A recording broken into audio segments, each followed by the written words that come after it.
Hi,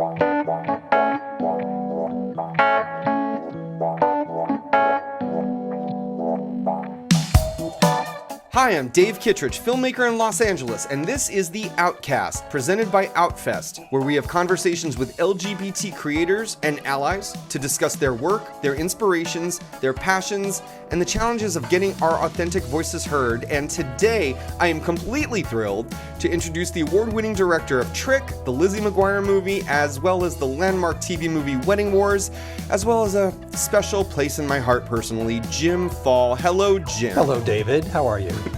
And our other guest is the fantastic and iconic drag performer featured in Trick, Girls Will Be Girls, Will and Grace, and whose YouTube video where she plays Grand Theft Auto has to be seen to be disbelieved, Miss Coco Peru. Hi. You guys are both fantastic. Thank you so much for coming to our inaugural episode of the OutCast. Jim, I'll start with you. When you started your career, you were in New York, and your first feature out of the box as a baby gay is the iconic Trick from 1999, which, regularly still shows up on top 10 lists everywhere. So take me through it. How did Trick come to be, and when did you finally get the bug to make a movie? Because I know you were involved in theater before that. Well, I went to NYU Film School as an undergrad and always wanted to make movies.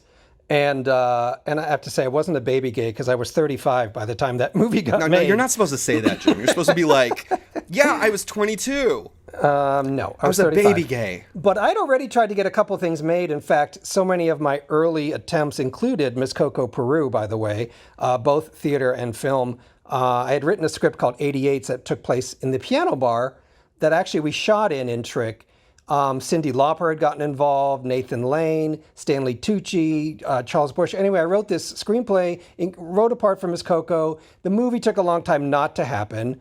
Then I directed a play I co-wrote with Robin Kerrigan called Blood Orgy of the Carnival Queens. I remember it. I remember being in New York at the time. And I think I told you, I lived above 88s for 4 years. Right out of NYU, when I went to NYU. I literally was in the building, 222 West 10th Street. That's crazy. I don't know how we didn't run into each other. It was because of that play that I found what turned into Trick, and Coco Peru, Clinton Loop was in that play also, and Clinton, you were hilarious and amazing. In fact, you were the only one that got good reviews out of all of us. Standing amongst the debris. Exactly. He never ceases to remind me that the one of the many bad reviews said it basically spent 4 paragraphs telling us how terrible our show was, and then in the last paragraph it said, "Standing amongst the debris is Miss Coco Peru." That's the kind of review we all secretly wish we could have, like to be compared to debris. That's well, Coco. I didn't wish it. I got it. Anyway, make a long story longer, an actor named Eric Bernat, I'd asked the cast if anybody had read a good script. An actor in the play named Eric Bernat had said he'd read the script called Gay Boy, written by Jason Schaefer. I said I thought that title was hilarious. And kind of the rest is history. I met Jason, I loved the script, and then we took 4 years to get the thing made. And that was 94. By 98, we were shooting it. And then you premiered at Sundance in 1999. And yes. And that was basically, and to kind of put it in terms that people can understand with regard to where queer film was at the time. The new queer cinema, the Gus Van Sant, Todd Haynes, Malinoche, My Own Private Idaho, Poison, Go Fish, all that stuff. Those were like in kind of like 93, 94. Or I'm sorry, Poison was before that, right? Poison was like 89, 90. But all that stuff and The Living End, that was a huge deal in the early 90s. By the late 90s, you were seeing movies that were much more kind of like, okay, why isn't there like a gay while you were sleeping? Why wasn't there a gay like kind of mainstreamy kind of thing? And the genius about Trick continues to be, it's got an extremely gay sensibility and it's got a naughtiness to it, but it's inherently super duper sweet. Well, that was one of the things I think that intimidated me were all those early 80s artsy movies. Early 90s, right? Early 90s, I'm sorry. Early 90s arty gay movies, which some I liked, a few I liked, and most, to be honest, I didn't love. I didn't love them because... Are you allowed to say that on an Outfest podcast? I'm just saying... I'm afraid the programmer's past will come at you with like pitchforks or something. When I say I didn't love, I don't mean they're bad movies. I say they're just not, they weren't my cup of tea. They're art films where I make, more of I make entertainment is what I make. So, Well, I think you sell yourself a little short. I think that Trick is entertainment, but by dint of the fact that it exists, and by dint of the fact that when Coco comes into it about halfway, is it halfway or like a little more than halfway through, it is somewhat subversive. It does become kind of a different kind of movie. well, I mean, I think it's subversive because yes, I think it's deceptively subversive because it's kind of like a spoonful of sugar in a way. I mean, it's a a rom-com, but everybody's gay. There's no homophobia. And at that point, there were no movies that I can remember where people were just gay and there wasn't any, it wasn't an issue movie. It wasn't about AIDS. It wasn't about, fag bashing. It wasn't about any, falling in love with a straight guy, which is one of my pet peeves about a lot of gay movies. Oh, me too. Yeah. Early gay movies. Yeah. Even the character of Rich, the straight roommate that Gabriel, the gay character, lives with, isn't homophobic. He's just an asshole. You know what I mean? He doesn't Right. care. He doesn't care that Gabriel's sleeping with guys. He's just self-involved. So you and Clinton were friends and coworkers even before Trick. How did you guys meet? Clinton, maybe you should tell us that. I'm sick of hearing myself talk. Me too. It's been 7.5 minutes. I know. Lord. I did a show at 88's, and Jim Fall's boyfriend at the time, Matt Berman, was my lighting and sound technician. And Jim came to see my show and then kept returning. Yeah, because you were dating Matt, and it was like we were like a family there. Yeah. And, would hang out afterwards. And then you asked me to be in 88's, the movie, which, gained some traction. But, I always remember, Jim, I never liked that one part. And I always try to convince you to change it, but you wouldn't change it. Which part? The catch-up. I didn't buy the catch-up. Clint, I don't remember. There was a gay bashing in that movie, and you had it set up earlier in the movie that Nathan Lane's character carries ketchup around in his pocket. Oh yeah, ketchup packets. And then he gets gay bashed and then pretends the ketchup is blood and smears it on the gay basher, telling him that he has AIDS. And it was something along those lines, right? Yeah, you're right. I mean, you make it sound terrible the way you just pitched it, but Because it was. granted. All right, granted. And the first editorial casualty of this podcast, we have finally arrived at. David, don't edit anything of this out. No. This is the reality, No. and this is what people want to hear. They don't want to you're hear all right. the charming stories. They want to hear the ugly, gory relationship that Jim and I have.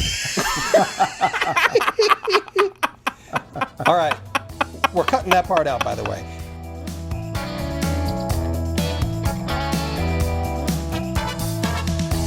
One more thing I want to say about 88, and we can move on, is even at that time, and that was around 89, 88 that I wrote it, right? What I was already seeing in movies was there wasn't any movie where someone with HIV lives at the end and doesn't die somehow. That wasn't a tragic, sad story. We were going through a very sad time as gay people. All of our friends were dying. But there wasn't, I knew so many people at the cabaret, at 88's, who were living with HIV. And I kept putting myself in their position, like, well, where's the hope? Like, where? And so this movie was about someone who finds out they're HIV positive and decides to live at the end. And that was back, in 1989. That was a still It was novel. still a death sentence. That was like because the triple cocktail, which then became the what PrEP and all the other stuff that we use to manage HIV today, that all started in 1996. Before 1996, it was just AZT. And people forget when you got and I'm only on the cusp because I came out in 93, excuse me. I was 20 actually. I hadn't turned 21 yet. I would turn 21 later in 93.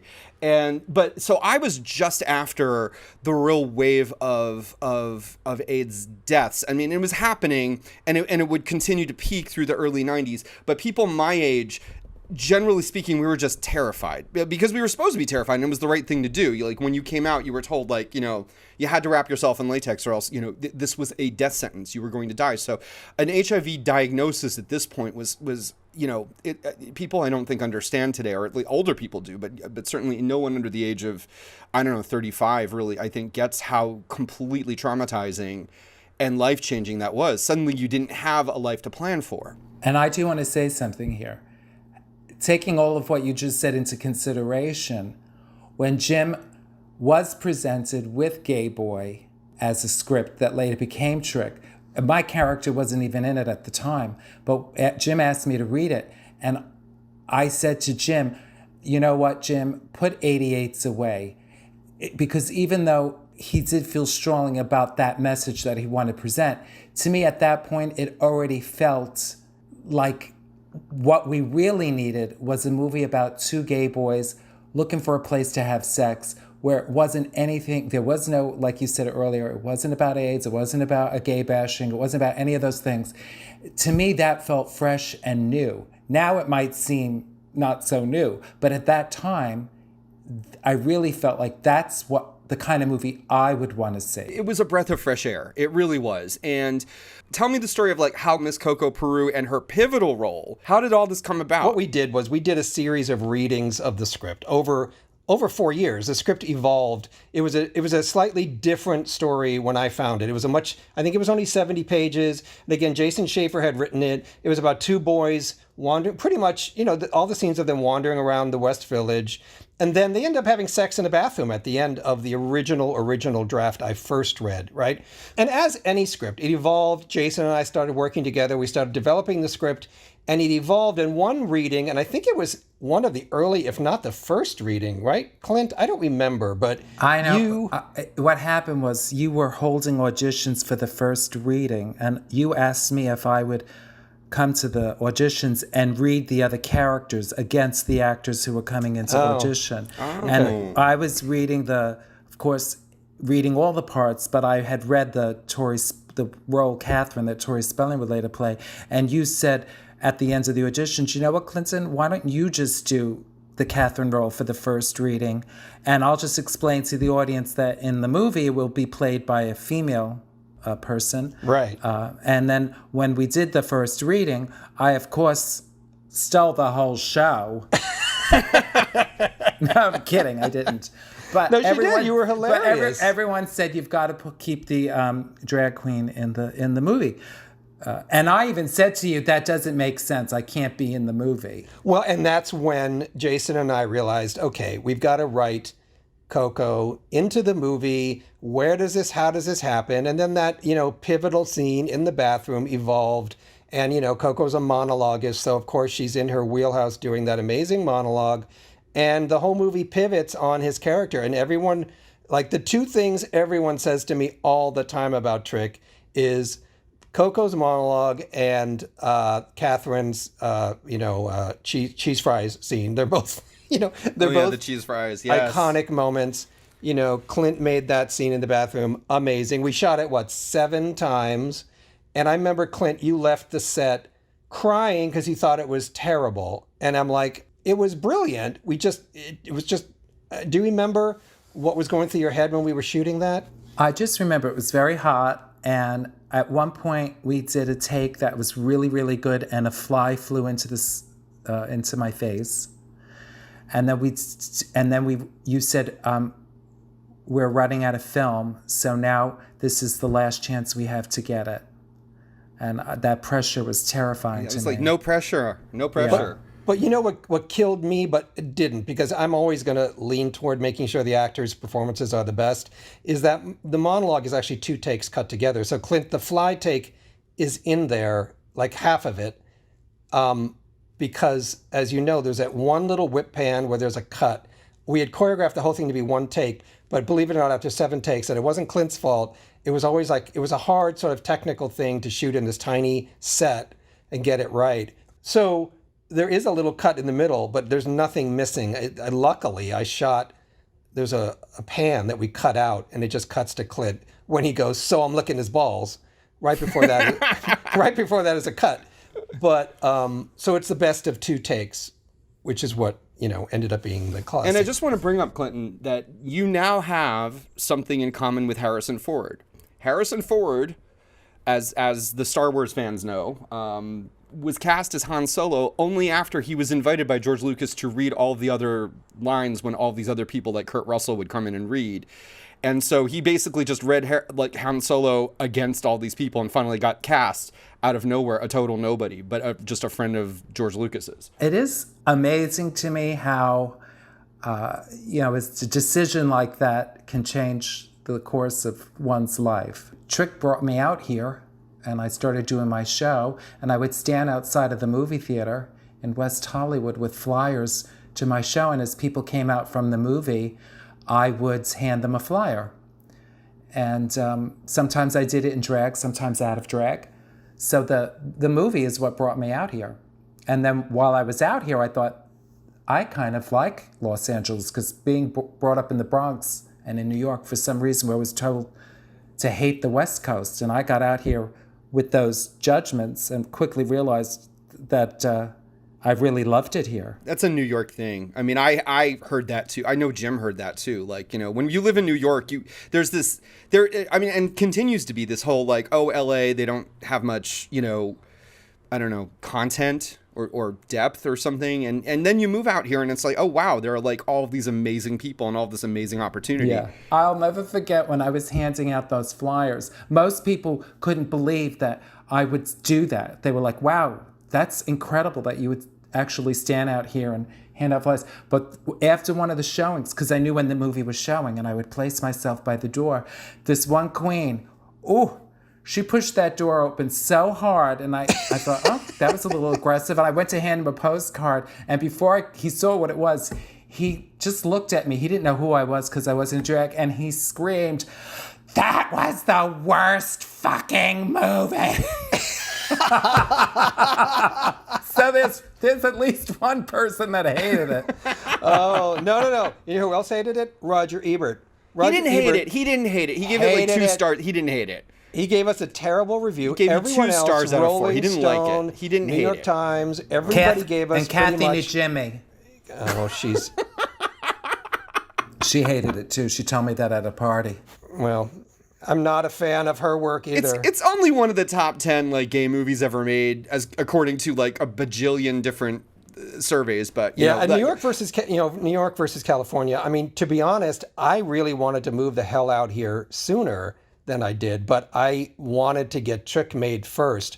So I couldn't wait to get my butt out here. I'd lived in New York City for 17 years at that point, and Trick was kind of my Valentine goodbye to New York, because I knew I needed to be in California, but I didn't want to come out here without a movie made. And so luckily Trick evolved, and then pretty much everybody in the movie, went west. And I just want to talk very briefly about that last shot. The last shot of Trick is just such a beautiful, loving, wonderful shot. Can you just talk about how you got that? Because for again, this movie cost like $250,000, and it was shot on 16 millimeter. It was very low budget. It cost $450 all in, shot on Super 16 on film.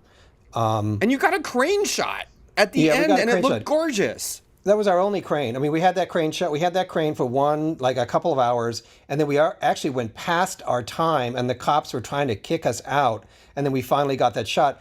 But, I was always obsessed with the World Trade Centers as a kid because of King Kong, Jessica Lange in King Kong. So I have this short film on YouTube that I shot on film in 1976 when I first went to New York City. And basically, it's just 100 shots of the Trade Center, right? You put that up on YouTube, I think. Yeah, it's on YouTube. People can find it on YouTube. I don't remember what it's called, but it's up there. When you watch Trick, I didn't realize until in retrospect that there are like 5 shots of the Trade Center in the movie. And what was so lovely was the year after 9/11, the Museum of Modern Art had a New York Film Festival that was supposed to sort of just, give people a little joy and happiness about the city, right? And they included movies like Manhattan and Trick. Trick was among like 15 movies they were playing, I believe, at the Museum of Modern Art. So we are art. I did make an art film.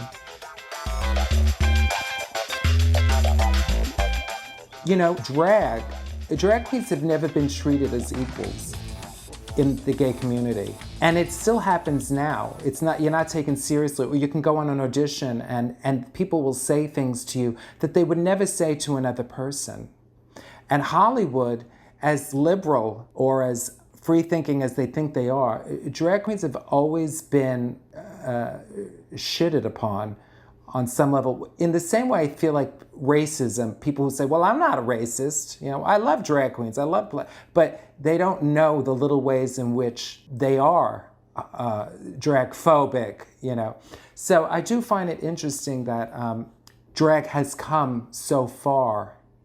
And I always knew it could. I always knew it had the power to transform people, because it's interesting in film and television that drag has become what it's become. I agree. There was talk early on, Jim had said that there was even talk of, we can't have a drag queen do a monologue in the middle of a movie. That's probably something Clint, that you're should be exactly cut. right. The reason, and I want to say this again, I have to give credit to Eric and Ross and even, Mary Jane Skowski and Good Machine, all the producers behind Trick, they let me make the movie. Now, granted, the script was together but there isn't anything, there's literally no compromise. Like, the movie was cast well. It was cast with, the best people we found. And it's not a coincidence that it turned out well. It's because all of us in the movie were supported and allowed to do what we do so well together. And that's an important thing. What you're saying, David. And that's an important thing. And what I want to say is, that's what's so sad about getting a movie made today. Artists are not always given the freedom to create their vision. Everyone's got to work for their living and give their 2 cents. And somehow they corrupt the art by doing that. And we were so young. We were just a bunch of friends trying to get a movie made. We didn't realize how lucky we had it when we made Trick, that being given that freedom to create and do things was actually a gift. It wasn't the norm. And maybe that was part of independent filmmaking. I know. I can almost blame Trick for giving me a false idea of what Hollywood would be, because it was such a flawlessly creative experience for all of us. I mean, it was hard work. It wasn't easy, but it was creatively easy. And then I came to Hollywood, and it's like, it was just, everything was by committee. Although I have to say, Lizzie McGuire was a shocking surprise, because it was a 12-hour difference and I was in Rome. They couldn't keep up with what I was doing, so I was just doing what I wanted anyway. But it wasn't the same. It wasn't like I had, in fact, they sent me out there without a producer. I didn't even have a producer. I had nobody on my side. But Trick, we were all making the same movie, and we all wanted to make it. Yeah, we just wanted, everyone loved the script, and everyone just wanted to make the best movie possible. I have this very specific memory of going to Sundance with you when Trick premiered. And when the credits were rolling, I glanced over at you down the aisle at the, I think it was at the Eccles, I'm not sure which theater, and you had tears in your eyes. I'm like, I was so happy you loved it, because I know you can be a harsh critic. Right, I did love it, and I thought the soundtrack was so beautiful. That David Friedman had written that music that I thought was so sweet. I had never heard it before, and it really moved me. But what really moved me about it was, as you had said earlier, I was so horrified by my performance, and I know I'm a little bit of a control freak, and I had to give up control to you to do what you do, and I had even called you and said, please cut me out of the movie. I don't remember that. Yes, because I was so worried about making an ass out of myself. So you said not to worry about it. And then I was doing Wigstock, and I came off the stage, and I was leaving that big crowd with Raphael, and these two guys stopped me, and they said, oh, Coco, we just saw a screening of a movie you're in called Trick. You're hilarious. You kind of steal the movie for us. And I couldn't believe what I was hearing. You never told me that. I've never heard that story. And then I guess we went to Sundance with it, but that was the first time I was seeing it. And I remember the audience laughing so hard during my scene, you couldn't hear half my lines. I know. And I was thrilled. And then when it was over, I just had this flashback to being a teenager, and I had gone to the video store and rented My Beautiful Laundrette, and I watched it secretly in my basement, and my father had walked into the room as I was watching it and stood there watching the television, and he looked at me and he said, I know why you're watching this. Wow. And I didn't say anything, and then he walked out. But the movie had such a huge effect on me, And I remember thinking, even though I wasn't out or anything like that, I said, someday I want to be in a gay movie. So when I was sitting there watching Trick, I had that flashback. And I thought, oh my God, my dream came true. I'm in a gay movie. I'm going to be in a movie that will affect younger gay kids the way My Beautiful Laundrette affected me. And also, I just want to mention the way Victor Victoria affected me when I was a teenager. Well, I think that's a beautiful story. And it's just, riffing off of that, over these 21 years, the emails and letters I've gotten from gay men mostly who say that this movie helped them come out. Because, we have to remember and put it in perspective that back in 1999, when the movie came out, there wasn't much gay content anywhere. So this was one of the few things out in the world that someone could go see that had a very positive portrayal of people. And I can't say that I went into this movie trying to make a positive movie, to be political. I just made a movie about the people I know and love in the West Village, and Jason Schaefer happened to write this script that dovetailed with my own sensibilities. And the funny thing is, because there was no homophobia, because I personally didn't want to see fag bashing, I didn't want to see another AIDS movie, the no homophobia that we lived in, right, Clint? Pretty much, you were in, I'm sure as a drag performer, you experienced more possible homophobia than I did. But I think young people then, and even now, see the movie, and it is a moving thing for them, because it's a world they want to live in, a world where where it's not an issue, where they just are. I think that the real subversion of Trick is the fact that it isn't a pathetic gay movie. And there are some great movies that I would classify as pathetic gay movies, which is basically, it's like, they're dying, or they're lusting after a straight guy, or there's homophobia, or someone gets bashed or whatever. It's like Trick is just, you're gay, and it's a lovely movie about gay guys looking for a place to which is why I think get it busy. survived the test of time, because it's a timeless story. It's dated in its 1998-ness, but the story is universal, and it's never going to get old. Just two people trying to find a connection, that's universal. I have a question. Yes. Yes.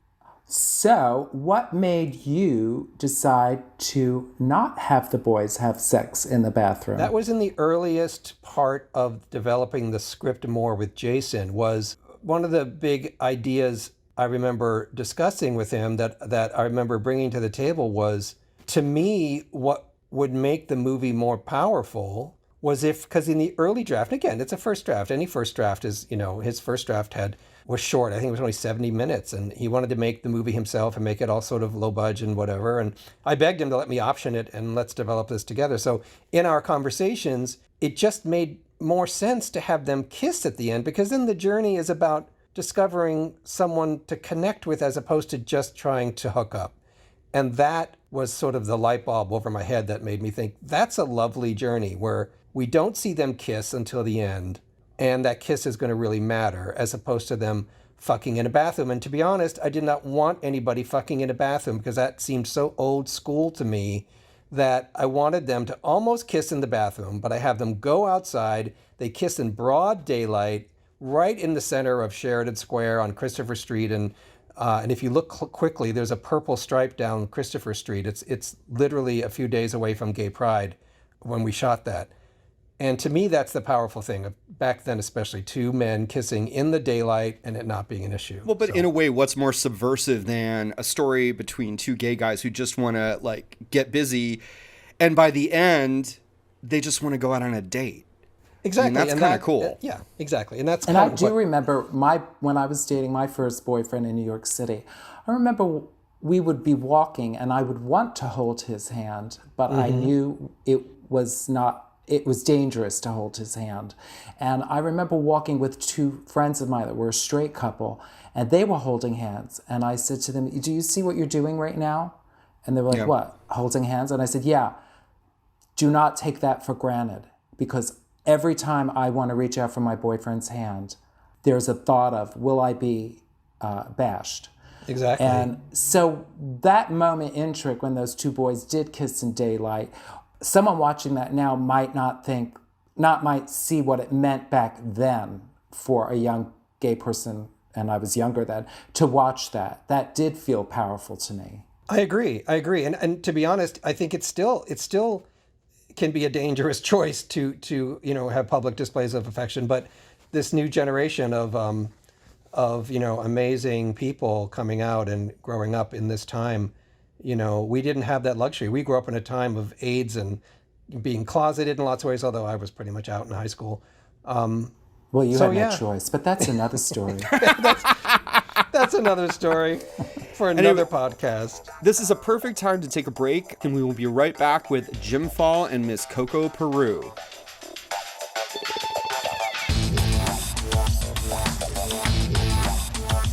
Want to know more about Outfest? Of course you do. You're listening to this podcast. Outfest is the only LGBTQIA arts, media, and entertainment nonprofit organization in the world whose programs empower artists, communities, and filmmakers alike to transform the world through their stories, while also supporting the entire life cycle of their career from outset to legacy. And what that means is, it is one of the largest LGBT film festivals in the world and one of the largest film festivals in North America. Also, Outfest has a tremendous number of programs for young filmmakers, as well as archivists preserving gay stories for all time. It is a truly outstanding organization, and especially right now, we would love your help. Please go to outfest.org and learn how you can become a member of this fantastic organization.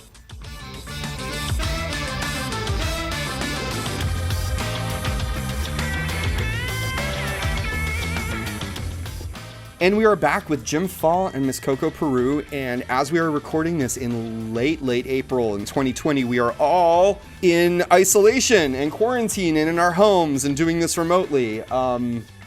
It's been about, 6 weeks, 5 weeks? How are you guys getting on? Well, I'm doing okay. I'm fortunate that I have a partner, a husband who still has a job. Of course, all of my work has disappeared, but I have wonderful fans who have been communicating with me because of my Coco Thoughts While in Solitude that I've been doing, and they write to me the most beautiful messages. They want to Venmo me money, but I tell them they can buy stuff at my store. I've been doing cameos, and they've been lovely enough to order cameos. So other than that, I'm just so grateful. Talking about Los Angeles again, I have a yard, and I can go swimming. I speak to my friends in New York City who still live in small apartments with kitchens that aren't really meant to be cooking in, and I just, I count my blessings. If it wasn't for Brian, my boyfriend, who I've been living with for the last 2 years, I think I've lost my mind by now. He's an amazing cook. He cooks pretty much every meal and is an angel and takes care of me, in many ways. So that's the blessing in my life right now. Professionally, it's a tough time. I've been writing a couple things, and it's a weird time to be motivated. Like, I write in fits and starts, and then a day goes by where I haven't done anything. It's like, what am I doing? So it's a bizarre time. It's a hard time, but I'm glad to be living in downtown LA, because it's plenty of places to walk to, little grocery stores and things that you can get what you need in a safe way with your mask and your gloves. So, we're doing okay. Yeah, it's challenging for all of the creative people that I know. I mean, because we all, we go through our time, wishing like, oh, if only we had a couple of days to do this project, or, oh, if only we had this time to do this other project. And now suddenly we have nothing but time.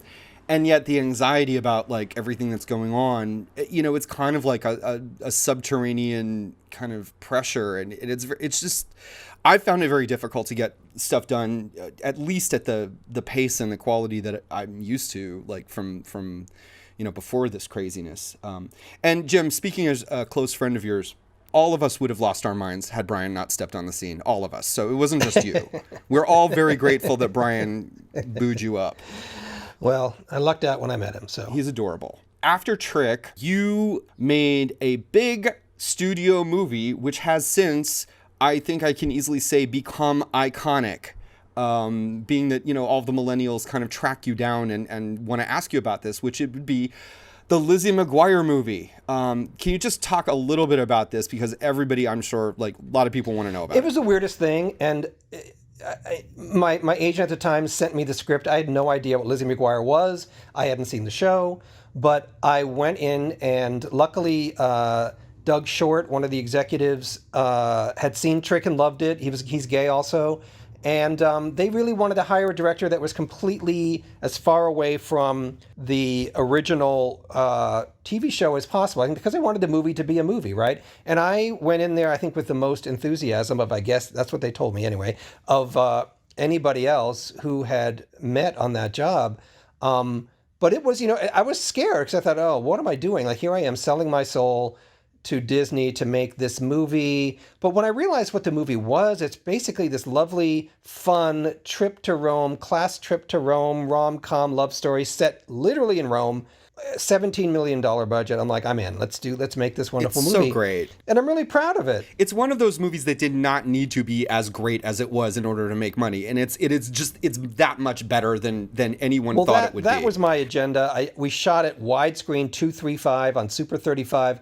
I had our composer, I asked him, I want him to do like a real Merchant Ivory kind of score, Cliff Eidelman. And he did this beautiful score. In fact, Clinton and I went and listened to them record. Remember that, Clint? Oh, yeah. We sat at the Paramount recording studio when the orchestra was recording it. And the other thing I remembered that you had to fight for was in the song that she sings, you fought for the strings. Those disco strings. And I always appreciated that. Also, David Friedman, who did my score for Trick, I pulled him into the Lizzie McGuire world, and he wrote Open Your Eyes to Love, which is one of the songs that plays in the movie, and it's on the soundtrack.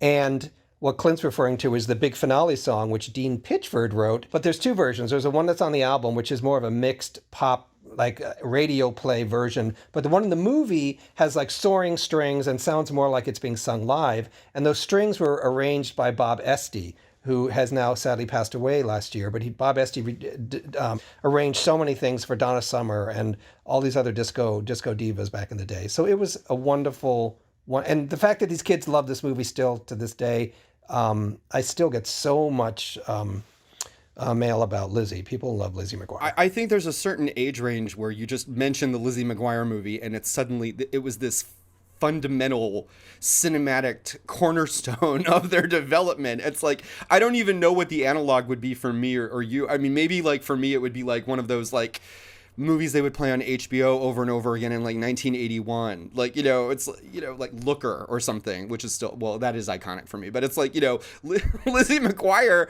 like touched so many people. And it should have just, it should have just been this, whatever Disney release. And yet it was a lesson in listening to my gut, because Trick taught me, people want to see the same movie I want to see. Trick was the movie I wanted to see, right? And I made Lizzie the same way. I made the movie I wanted to see. I didn't make it for kids. I included all the music and all the things I could possibly squeeze into it in the Disney world. And, that's why, I guess, I don't know, that's why kids like it. I don't know. It's so great. And then you kind of were ahead of the curve, and you did some very, very important TV work. Like, basically Wedding Wars is like the one that comes to mind immediately, which was it the first TV movie to really take on gay marriage? Because it was a huge controversy when it came out. It had James Brolin, it had John Stamos, a bunch of people. Well, it's interesting. Yeah, it was a lovely script. And Craig Zadan, who passed away, and Neil Marin produced it, who produced Chicago and a lot of big movies. They were about to make Hairspray when we made Wedding Wars, a TV movie. But yeah, it was a rom-com about the gay marriage issue back in 2006. And that was kind of ahead of its time, maybe too far ahead of its time, because I'm not sure people got it. It was on A&E also, which A&E is not really known for making TV movies. But and it was the last one they made for a very long time. But on the DVD, it's interesting. Neil Marin, or maybe it's Craig, says, I don't think gay marriage is going to pass maybe in 10 or so years. And it passed within like 4 years. So in a weird way, we were at a point then where we were a little pessimistic about whether or not gay marriage would actually happen. And it happened a lot faster than I think we even thought when we made that movie. So what we're really learning, Jim, is between, Trick, Lizzie, and Wedding Wars, you are on the forefront of culture right now, basically. Oh, yeah. It's like culture equals Jim Fall. Oh, yeah. Yeah. And Ms. Coco, can you tell me a little bit about, after Trick, you came to LA, you were playing your shows. And Tu Wong Fu before Trick. Oh, yes. Yeah. Yeah. But I mean, you were a drag queen before, like, you know, RuPaul Drag Race, before it became this, like, kind of mainstream thing. Can you tell me about, like, you know, how culture is kind of caught up with what you've been doing this whole time? It is funny. I've seen recent shows come on television that I pitched 20 years ago to Logo. So it does always feel like, you know, but that's kind of the world I wanted to create when I created Coco. I wanted to change the world. And it sounds corny, but I wanted to make the world easier for the gay people following me. So I'm thrilled when I see these shows on television and it's happening. And I'm thrilled that I've had a career for 30 years doing drag because, and I'm going to follow up on what Jim said about following your gut. I think that's always been one of my main things that I have to always remind myself that when I created Coco, there were people saying, a drag queen who talks and does monologues, that doesn't make sense. You're throwing away your theater career. There were a lot of people telling me not to do it, but I followed my gut. Again, with Trick, telling Jim, put 88s away. I think this is the future. This is going to be your first movie. It was a gut feeling. And then YouTube for me, you know, it's just my manager said, let's do a video. What do you think is funny? I said, me shopping for tension-tamity. That's funny to me. And it went viral. You know, so a lot of it is following your gut and staying true to yourself. And as you know, probably being in this business, that can be very difficult to stay true to yourself. And it might sometimes feel like you're not doing well or you feel like a loser because you see other things happening around you. But at the end of the day, I feel fortunate that I've had a 30-year career while also, I think, for the most part, being true to my vision. And I just want to tell our listeners, like, if you have not seen one of Miss Coco Peru's YouTubes, you must. It's just the Grand Theft Auto one. I swear, I literally watch that at least once every couple of months because it is the funniest damn thing I've ever seen. It's embarrassing to me because I think those are so stupid. When people come up to me and say, "Oh, Coco, we love you," and I go, "Oh, well, what show of mine have you seen?" Or they go, "No, YouTube." Exactly. It's a whole new world. So many people know you from those videos because when we were playing Trick last summer for the 20th anniversary around the country at different gay film festivals, a couple of different screenings, the younger audience was like, "Oh, that's I love her from her videos." Like they knew you from your videos right. before they knew anything about Trick. So right. you have evolved past, you have stayed current, honey. You've stayed current, which is great.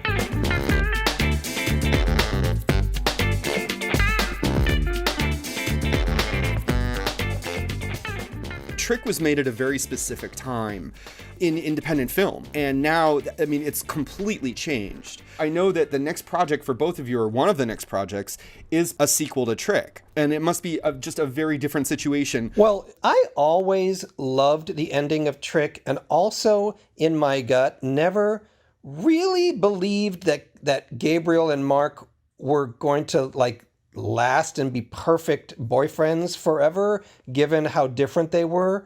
And that always kind of was in the back of my head, which is why I love that Trick had an open ending. You know, you don't really ever see them get together after that day. So when enough time had passed, you know, I've grown up, we've all grown up. I didn't want to make another movie about 20-somethings. I wanted to make a movie about 40-somethings. I'm 50-something. But so the idea of making a sequel to see what's happened to all of our characters 20 years later, to me, is really fascinating because so much has changed. So much has changed. Like in the first movie, there's no cell phones. Everybody's smoking in bars. You know, it's a completely, there's no Facebook, there's no online this. The internet existed, you know, computers existed, but it was in its infancy. We weren't socializing that way. So to me, it was exciting to make a sequel because all the characters, for the most part, would be adults. It will be about really Gabriel and Mark actually falling in love this time, as opposed to one night 20 years ago where they, you know, fell in lust and fell in infatuation. Well, it's interesting because Jim and I, people don't know this, Jim and I were part of a writer's group and we would all like give each other our scripts. And one of the scripts that I read, and this was a couple of years ago, was Trick 2, and I read a few drafts of it. And I think the really interesting and brilliant part of this script is it's very much about middle-aged men who find love. And like, what does it mean? Because it's a very different thing to fall in love in your, like, you know, 40s or 50s I guess these guys are in their late 40s, I think. Early 40s, like 42, 43. Yeah, okay. It's a very different thing to fall in love in your 40s than it is in your 20s. It is. And you really like kind of ask those very kind of mature and difficult questions. I mean, it's still lovely and wonderful and romantic, and I just can't even talk enough about it. It's a wonderful script. I cannot wait for you guys to make it. But it's really mature and heartfelt, and it's not like silly. Like I think 20-something love, like we get to this point and it's just like, yeah, that's nice. It's, it's 20-something love, but like 40-something love, it's a different animal entirely.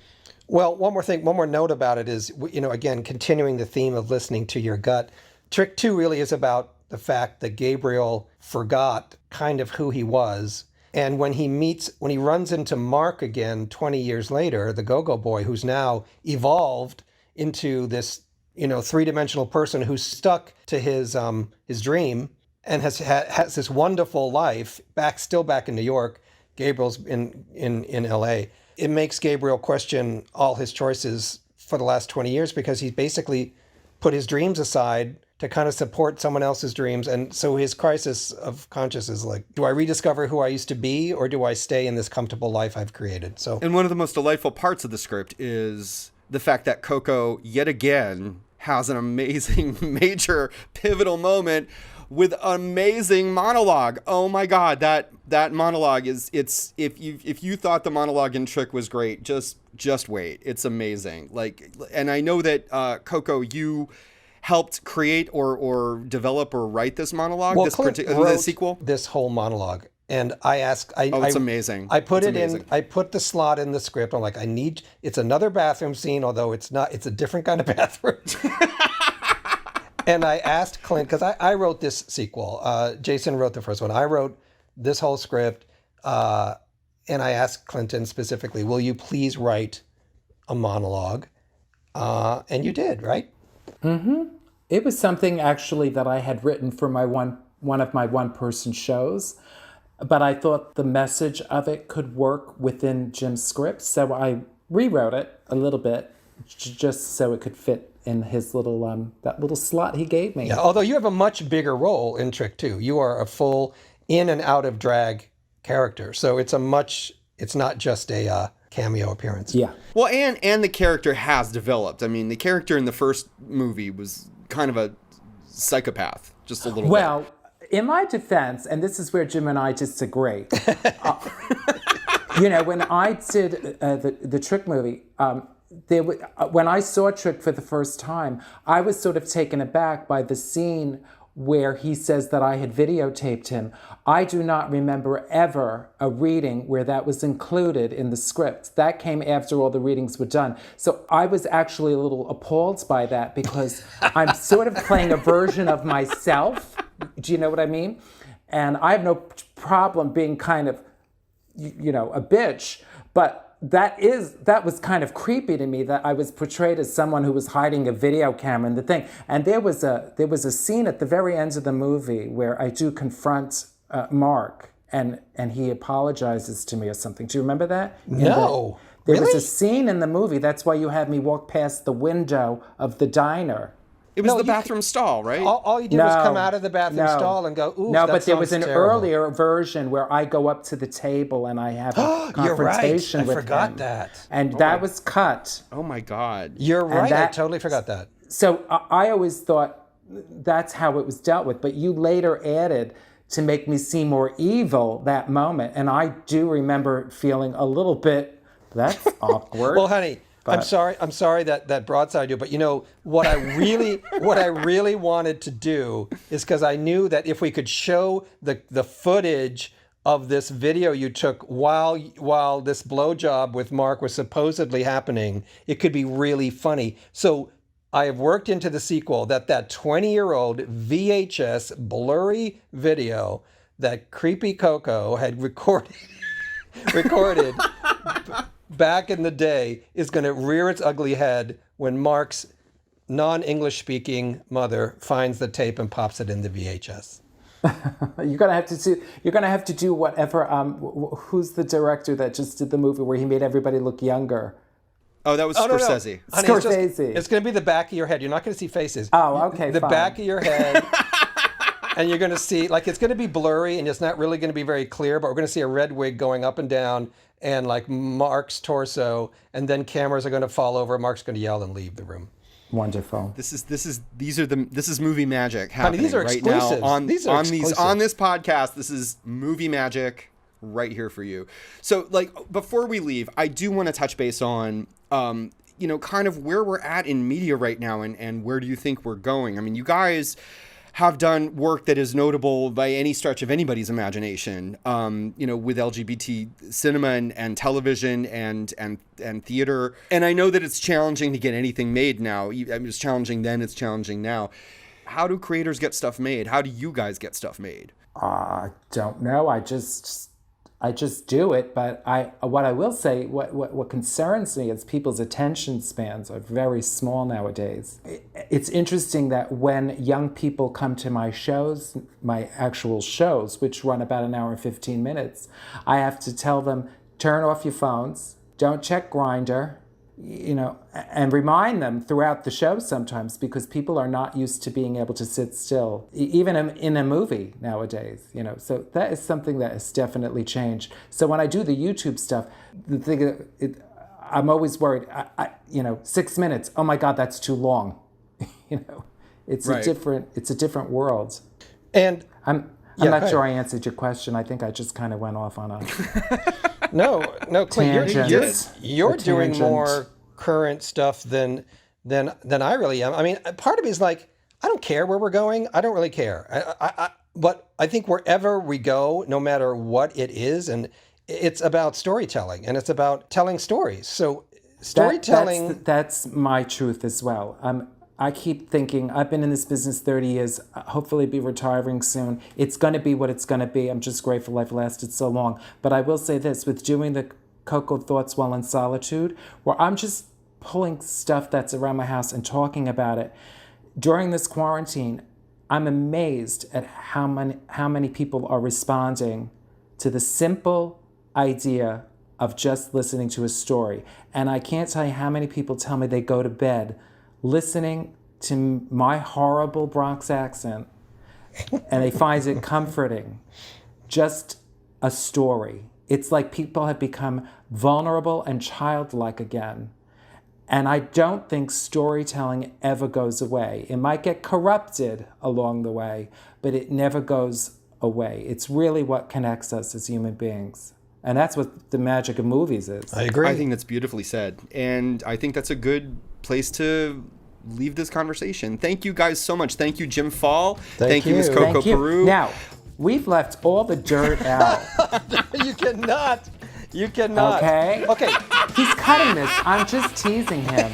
Thank you, Jim Fall. Thank you, Ms. Coco Peru. And this has been the OutCast presented by Outfest. For more, go to outfest.org/the OutCast.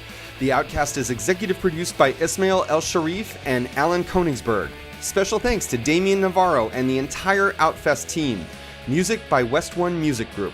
For more information about Outfest, the film festival, the programs, and all the ways that you can help support LGBT voices, go to outfest.org. The OutCast is a production of Milton Ventures Media and Triple Fire Productions. I'm Dave Kittredge. Thank you so much for listening, and catch you next time.